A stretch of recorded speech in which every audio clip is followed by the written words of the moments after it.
la plupart des diététiciens, la plupart des médecins sont persuadés que l'un des plus gros problèmes avec le végétalisme, c'est les protéines. Alors que c'est vraiment pas le problème. Déjà, lorsqu'on dit qu'on a besoin de protéines, c'est une simplification. C'est déjà une sorte de mensonge lorsqu'on dit que l'être humain a besoin de manger des protéines. Parce qu'en fait, on est incapable d'utiliser les protéines qu'on mange telles quelles. La première chose qu'on fait lorsqu'on mange une protéine, c'est de la digérer, c'est de la décomposer. On va la décomposer en acides aminés.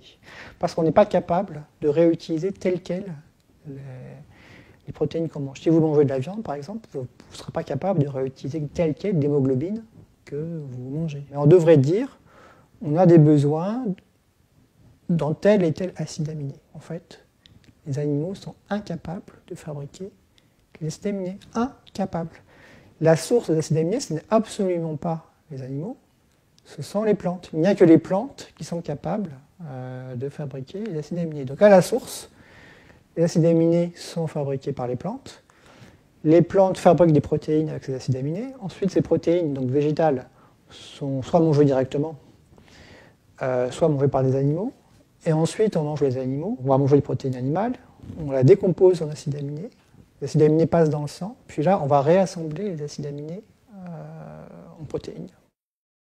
La plupart des médecins pensent qu'il n'y a pas de protéines dans les végétaux. Alors ça vient de l'enseignement en diététique en France. C'est-à-dire que lorsqu'on parle des protéines, on parle du poulet, on parle de la viande, du poisson, du produit laitier, des œufs. Éventuellement, on va parler des légumineuses.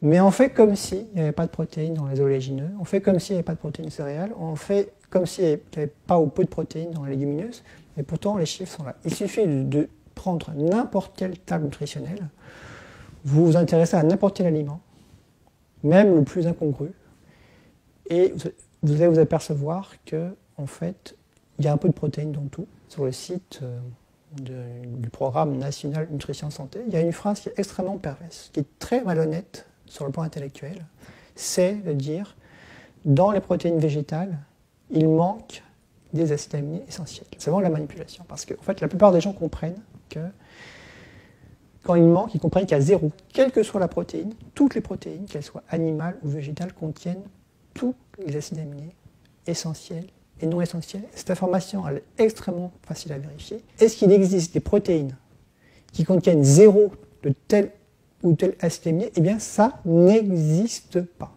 Alors du coup, à court d'arguments, on nous dit « Ah oui, mais il n'y a pas beaucoup de lysine ». C'est vrai qu'en général, la proportion des différents acides aminés essentiels dans les protéines animales, c'est proche de la proportion des acides aminés essentiels qu'il y a dans notre propre corps. D'où cette idée qu'elles sont de meilleure qualité. Je vais vous citer des protéines végétales qui sont parfaites, même en utilisant ce critère. Par exemple, le soja.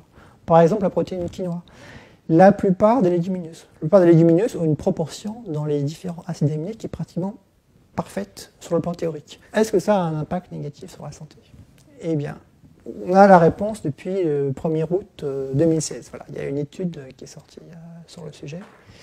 Et là, patatras, en fait, plus on augmente la proportion de protéines végétales dans l'alimentation, plus on arrive à diminuer les maladies cardiovasculaires. Donc, qu'est-ce qu'on a fait depuis 50 ans?